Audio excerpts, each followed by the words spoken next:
네, 안녕하십니까. 김용상 기자와 함께 이 얘기 저 얘기 나눠보는 시간.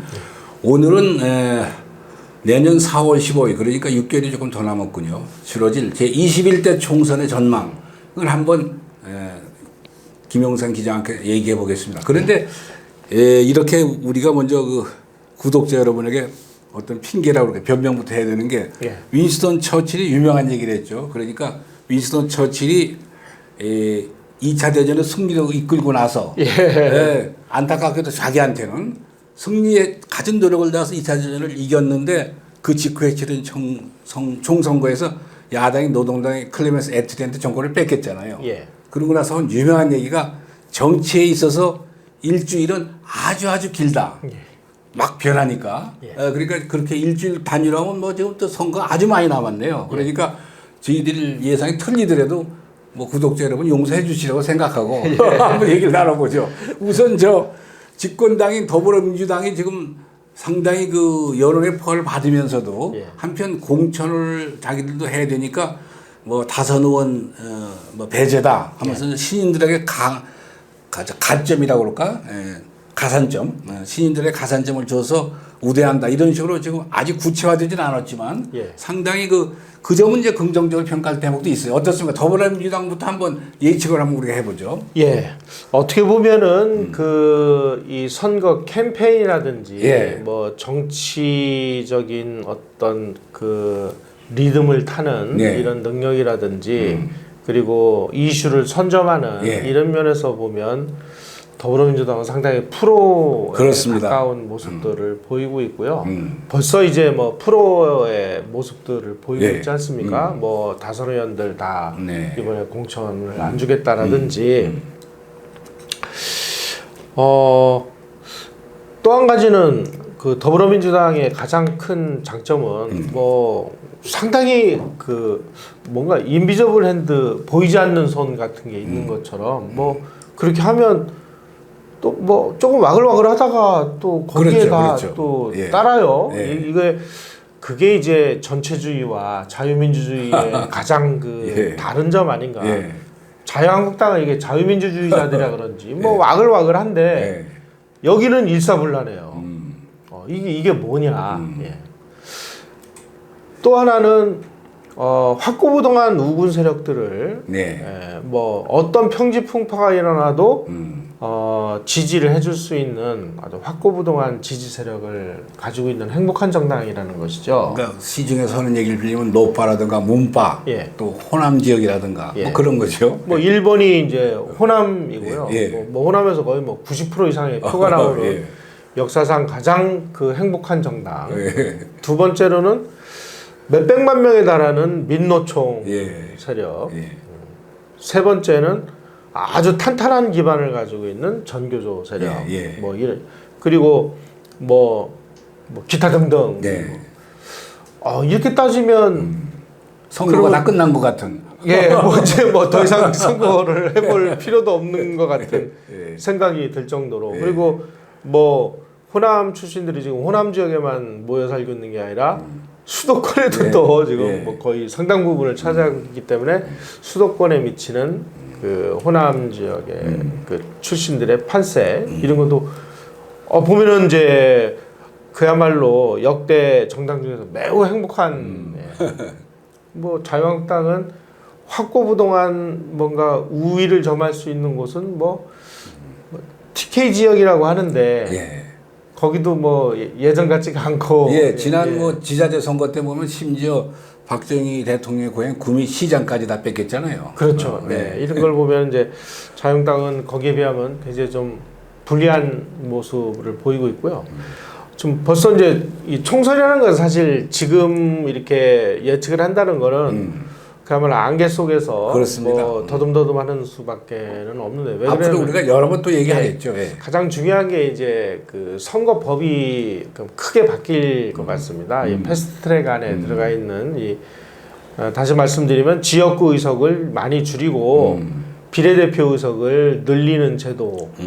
그리고 이 소위 말하는 비례대표 의석을 나눠주는 이게 뭐 아무리 설명해도 저도 잘 이해를 못하는. 그러니까 권역별 연동형 비례대표제죠. 그러니까 전체 국회의원 수가 300석인데 예. 그 중에 이제 지역구 의석을 27석 줄이고 상대적으로 전국 의석을 늘리는 거죠. 예. 그 전국 의석이 75석이 되니까 예. 상당히 많아지는 거죠. 그렇습니다. 그래서 뭐 그런 영향도 있고 예. 그렇게 하다 보면 이제 그 거대 정당은 좀 손해를 볼 것 같고 좀 군소 정당들이 좀 이득을 볼 수 있을 거 아니냐 이런 예측들이 나오고 있는데 이것도 뭐 한 번도 시행을 해보지 않아서 뚜껑을 열어봐야 아마 이 답이 나올 것 같고요. 근데 거제 정당이 손해를 볼 것은 거의 확실한데 예. 제1당인 지금 말씀하신 더불어민주당이 그것을 강력히 밀고 있는 거는 예. 소위 군소정당들에게 이익을 줘서 그러니까 예. 전국구 의석을 많이 갖게 해가지고 예. 그 사람들 우군으로 만들고자 하는 거죠. 예, 그렇습니다. 그러니까 자유한국당을 포위해버리고. 예. 그래서 이제 뭐 자기네들 뜻대로 하면 네. 뭐 개헌 의석수를 네. 확보를 해서 예. 뭐 확고부동한 뭐 사회주의로 가는 대못을 치려고 하는 거 아니냐 뭐 이런 그 의견도 있습니다만은 아니 뭐 언제 뭐 인생사가 무슨 뭐 예정대로 된 적이 한 번에도 있습니까? 근데 이제 더불어민주당 의석 예상을 한번 더 해보면은요. 예. 이제 아까 말씀한 것은 굉장히 더불어민주당 입장에서 긍정적으로 예. 강점이죠. 예. 이게 부정적으로 보면 어떻든 그 문재인이라는 사람이 들어와가지고 2년만 동안에 아마 대한민국 역사상 70년 됐는데 예. 이렇게 나라를 망친 사람이 없어요. 그렇습니다. 외교, 안보, 무슨 경제, 사회 분야 모든 면에서 총체적으로 완전히 망쳐가고 있어요. 예. 망쳐놨고. 예. 그럼 이제 국민들이 이것을 어떻게 반응해서 표를 줄 것이냐. 예. 근데 이제 또 한 가지 걱정되는 대목은 이 야당 입장에서 보면은 이 사람들이 소위 현금 복지라고 해서 막 돈을 뿌리지 않습니까? 그렇습니다. 네. 그러니까 조선일보 보도가 정확한지는 모르지만 액수 여하간에 돈을 그렇게 해서 받는 사람이 1,000만 명이라고 그래요. 예. 그 1,000만 명이 대부분 유권자입니다. 유권자니까 이제 그거는 여전히 그 더불어민주당의 강점이라고 그럴까? 예. 플러스 요인인데 그런 상황에서도 어떻든 지금 수출이고 모든 게 모든 수치가 내리막입니다. 예. 전 국민이 다 가난해졌어요. 물론 아까 그 현금 복지 받는 사람들은 또 예외가 있는지 몰라도 그분들도 이제 가난해진 상황에서 돈을 받는 거죠. 예. 그분들이 여유가 있으면 뭐 현찰 줄 필요도 없는데 저 소주성이나 소득주도 성장이라든가 뭐 주 52시간이니 뭐 이상한 그 예. 경제 체계도 없는 소주성도 들고 나오고 이 사람들 아주 그 전대미문의 얘기를 많이 들고 나와서 나라를 망치고 있거든요. 예. 그럼 이제 전 국민이 다 느끼고 있어요. 예. 자, 문재인이가 등장하던 2년 5개월 전보다 지금 내가 더 가난해졌다. 대한민국이 더 짜그러들었다. 예. 뭐 누가 말해도 한 분야도 강해진 게 없어요. 한 군데라도 나아졌어야 될 거냐, 한 군데라도. 예. 그러니까 그건 국민들이 투표장에 들어가서 어떻게 판단할 거냐. 이렇게 이제 더불어민주당에 대한 그 부정적 측면 좀 보죠 한번. 예. 지금까지 문재인 정부가 보여준 그 모습을 보면 네. 정치공학적으로 보면 보통 그 중간에 그 총선이 벌어질 경우에 예. 이런 정도의 실정을 감안을 하면 예. 이번 선거에서 자유한국당이 못 이기면 네. 저 사람들 다 한강에서 빠져 죽어야 됩니다. 예. 이건 뭐 정말 있을 수도 없는 예. 일이에요. 지금까지 역대 선거들을 보면은 예. 전부 임기 중반에 이루어지는 선거들은 그 정권에 대한 심판이거든요. 예. 그래서 그 정치를 공학적으로 분석하는 사람들은 뭐 이번에 자유한국당이 유리하지 않겠느냐 이렇게 다들 뭐 여러 가지 그 더불어민주당이 가지고 있는 강점과 이런 거에도 불구하고 자유한국당의 우세를 점치는 사람들이 많습니다. 네. 그러면은 더불어민주당도 바보가 아니기 때문에 그런 부분을 돌파하기 위해서 자기네들 나름대로 뭐 그 비장의 카드를 준비를 하겠죠. 예를 들면은 뭐 지금까지 뭐 소주성 어쩌고 해가지고 뭐 국민 세금으로 일자리를 더 많이 급조를 해서 혜택을 받는 사람들을 더 늘리든가. 그건 전부 이제 정부 세금을 나눠주니까 중산층 호주머니를 더 털던가 아니면 빚을 내서 그 빚을 미래 세대에게 떠넘기는 짓이겠죠.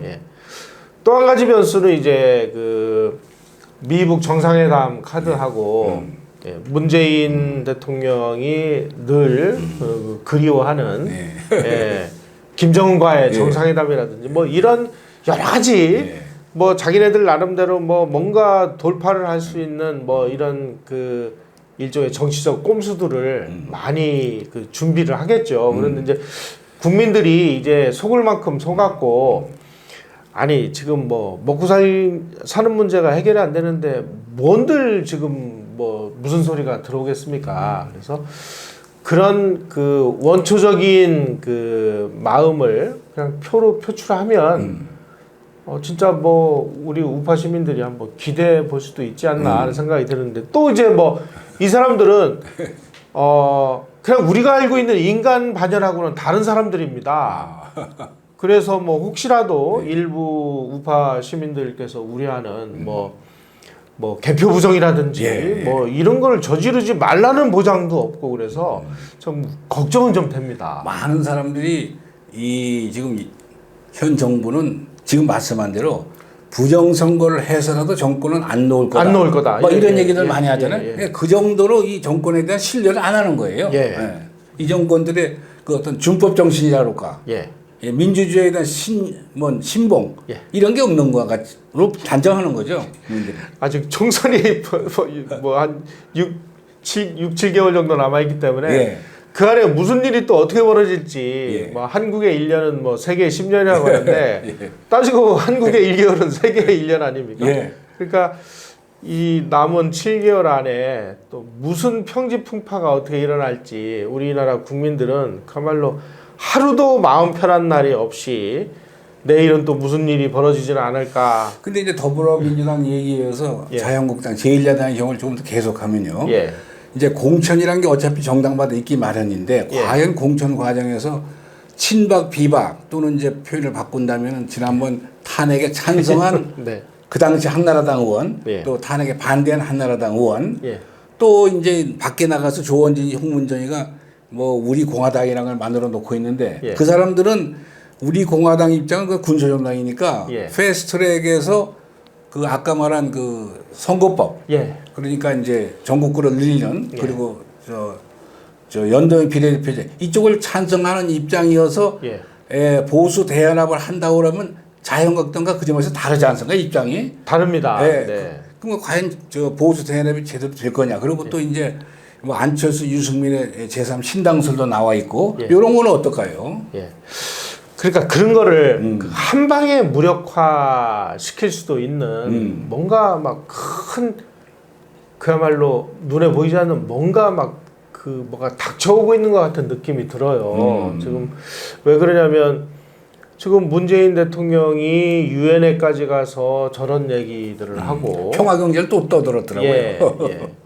무슨 뭐 평화 경제니 뭐니 뭐 그리고 북한이 그 핵을 포기하지 않더라도 예. 뭐 제재를 풀어서 뭐 도와줄 수도 있다는 뉘앙스라든지 이런 걸로 보면 조만간에 뭔가 저희가 뭐 상상하지도 못하는 무슨 일들이 좀 벌어지고 거기에 대한 뭐 국민 저항이 일어날지 아니면 국민들이 또 다 속아서 춤을 출지 그럴지도 모르는 뭐 그런 일들이 만약에 벌어질 수 있다면 지금 뭐 우리 공화당이니 무슨 자유한국당이니 하는 이런 뭐 약간의 견해차 이런 거는 지금 따지지도 묻지도 않고 뭐 진짜 합쳐서 사생결단을 해야 될지도 모르는 상황이 저는 이 7개월 안에 반드시 닥쳐올 거로 봅니다. 아, 그럼 이제 그거를 염두에 두면서도 그러나 이제 군소정당 얘기를 아까 정의당을 하셨으니까 예. 바른미래당하고 민주평화당 얘기를 좀 해보죠. 민주평화당은 그 뭐 그 안에도 네 분이 나가지고 뭐 9사람인가가 탈당해서 뭐 대한 세력으로 나와 있죠. 예. 근데 그분들이 대부분 호남 분들인데 예. 지역구가 그러면은 그분들은 이제 지역구가 줄어드는 걸 반대하니까 뭐 이 연동형 비례대표제를 반대하고 있지 않습니까? 예. 어떨까요? 지금 앞으로 그 민주평화당의 장래.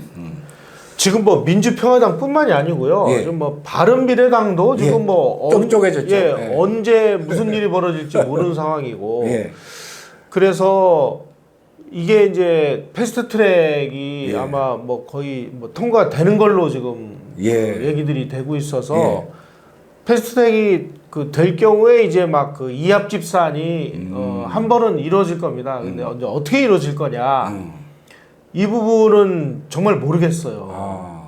근데 호남 지역의 지역구가 줄어드니까 예. 그분들은 이제 반대를 한다고 지금도 얘기하고 있고 아마 반대할 것 같아요. 그럼에도 불구하고 예. 국회 통과가 될까요? 저 선거법 개정안이? 지금 뭐 많은 그 국회의원들이 그 반응을 하는 걸 보면요. 예. 자유한국당도 지난번에 그 패스트트랙이 그 관련 그 그 위원회를 통과할 때 보니까 네. 그냥 뭐 몇 사람이 나와가지고 뭐 반대하는 신용만 하고 그리고 넘어가는 걸 보니까 예. 아 쟤네들도 마음은 콩밭에 가 있구나 이런 생각이 들어요. 그러니까 반대를 하고 그러려면은 뭐 무슨 뭐 띠매고 결사항전을 하고 뭐 이런 모습일 텐데 그게 아닙니다 지금. 아 그렇군요. 예, 그래서 저거는 뭐 틀림없이 그 될 거다. 이게 뭐 지금 여의도 주변에서 나오고 있는 얘기고 그래서 지금 정치 신인들 그리고 지역구에 가서 지역구 관리를 하고 뭘 하려면은 시간도 많이 들고 돈도 많이 들고 또 발품을 많이 팔아야 되잖아요. 그렇지 않고도 국회에 입성할 수 있는 기회가 지금 전국구 통해서? 예, 네. 이 사람들은 굉장히 막 기대를 많이 하고 있고요. 아마 이제 그 비례대표 뚜껑이 열리는 순간 아마 똑같은 그 느낌을 가지실 텐데 더불어민주당이라든지 정의당이라든지 이런 사람들은 과거에 주사파 경영이나 대한민국에 그 짱돌을 던지거나 대한민국을 부정하거나 이런 사람들 투쟁을 열심히 한 순서대로 아마 그 바로 이 비례대표가 그런 사람들을 국회로 진출을 시키는 통로로 아마 이용을 할 거예요. 걱정스럽네요. 굉장히 우려스럽습니다. 저는 뭐 그런 우려든 아니든 헌법이 말하는 그 직접선거 원칙에 반하니까 예. 이 비례대표를 원천적으로 반대하는 사람인데 이게 예. 늘어나니 참 걱정이고 어떻더니 선거 전망은 그러면 구독자 여러분한테 이제 또 몇 번 더 얘기를 나눌 테니까 이제는 뭐 이 정도로 하고 그렇습니다. 예, 감사합니다. 네.